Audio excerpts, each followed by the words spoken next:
Uyg'urlarning madaniyati, kimligi va tili ig'ir krizisga yo'liqayotgan Uyg'urlar ustidan irqiy qirg'inchilik qilib berilayotgan bugungi kunda chet elda yashayotgan Uyg'urlar uchun Uyg'ur tilimizni qo'g'dash, Uyg'ur tilimizni keyingi avlodlarga o'rgatish bizningki navbat qilishlik jiddiy vazifalarimizning biri bo'lib qolag'liq. Buni qilishninki usullari nihoyatda oddiy.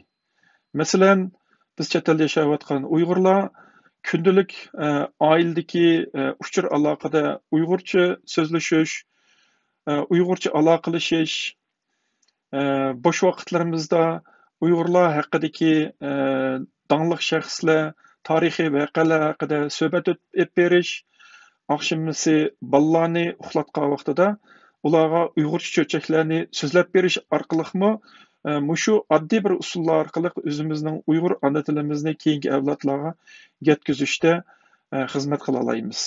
Qani hammamiz buning uchun o'rtaq tirishaylik. Ana til bilgen kişinin izzetini kılgın kelur. Ana tilni ağzıdan altın berip algın kelur. Bu ana til bolsa gerek Amerika'yı Afrika'da sarıp etip mınlaç tilla anda men bargın kelur. Ey ana til bizge sen ötken uluglardan nişan, sen bilen ruhi zımında iftiharlanğım kelur. Koyumusan, kozumusan, yaki asal bilen okimiz, bu mesellik nersinin bitsiga okşatqım kelur. Ana til bayramımız mübarek olsun.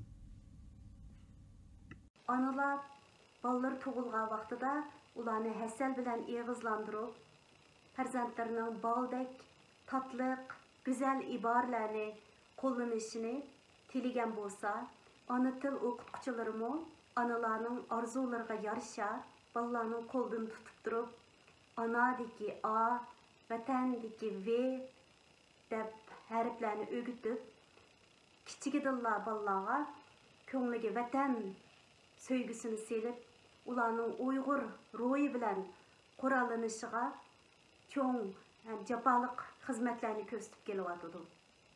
Chunki bizning milliy yo'sinlarimiz va kulturlarimiz bir tarafdan tarixiy an'anachilikning ko'zniki bo'lgan bo'lsa, yana bir tarafdan millionlagan avlodlarni tarbiyalaydigan bir ijtimoiy maktabdir.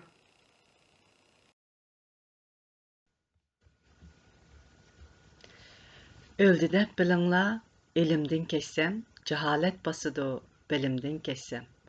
Uyghur tizimidin öçürünglar meni, can anam ügetken, tilimden kessem. Hakikaten şairimiz Dolqun Yasin Uşkun'un aytqandek, ana tilimizden vaz kessek biz Uyghur bolanmaymiz. Ana tilimiz mevcut bolsa mevcutmiz. Ana tilimiz yaşsa biz mi yaşaymiz? Çünkü bir til, bir millet, bir til, bir vatandır. İşinimenki Uyghur tili mengü yaşaydı. Elbette Uyghur milletimi mengü yaşaydı. Hemmimizning ana til bayramımız qutluk bo'lsin. Rahmet. Salam qarindoshlar. Men Angliya Oxford Universitetining Barat Archinuq. Bugun xalqaro ana til kuni ekan. Bu sabab bilan dunyoning har qaysi joylaridagi ana tilimizni qo'g'dash, saqlab qolish uchun can kuydirib ishlayotgan barliq qarindoshlarga oliy ehtirom yo'llayman. Biz ham Uyg'ur akademiyasi faoliyatlari yo'li bilan ana tilimizni qo'g'dab qilish uchun, uni taraqqiy qildirish uchun texmi tirishimiz. Assalomu alaykum aziz qarindoshlar. Hammalarninki ana til kuniga muborak bo'lsin. Hozirgidek og'ir vaziyatda ana tilni qo'g'dashda biz old bilan o'zimizdan va oilamizdan boshlaylik. Mümkün bo'lsa har kuni Uyg'urcha gezish jurnal va kitoblarni o'qishga, shundan birga oilada saf Uyg'urcha so'zlashga ham farzandlarimizni Uyg'urcha tarbiyalashga tirishaylik va muajiratdagi Uyg'ur ziyolilar mumkin bo'lsa o'zimizdagi kasbimizga oid kitoblarni tepib o'qishga va yozishga ahamiyat beraylik. Shundala biz ana tilni qo'g'dashga kafolatlik qila olamiz. Assalomu alaykum. Men Burak Erhan. Hammalarning ana til bayrami mübarek olsun. Ana tilim, can tilim, hayatımga kan tilim, ecdadımın türküsü, tomurumga kan tilim. Assalamu alaykum, ben Nuzgum Karahan. Hammanlarning ana til bayrami mübarek olsun. Ben geldim. Kaynağını aç vetenim, umak kızım. Ben geldim, muhabbetim, kanattır. Kuşlar bilen sen geldin.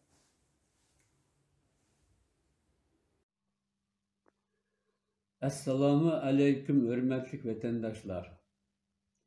Bugungi xalqaroliq ona til bayrami munosabati bilan chin dilimdan tabriklayman.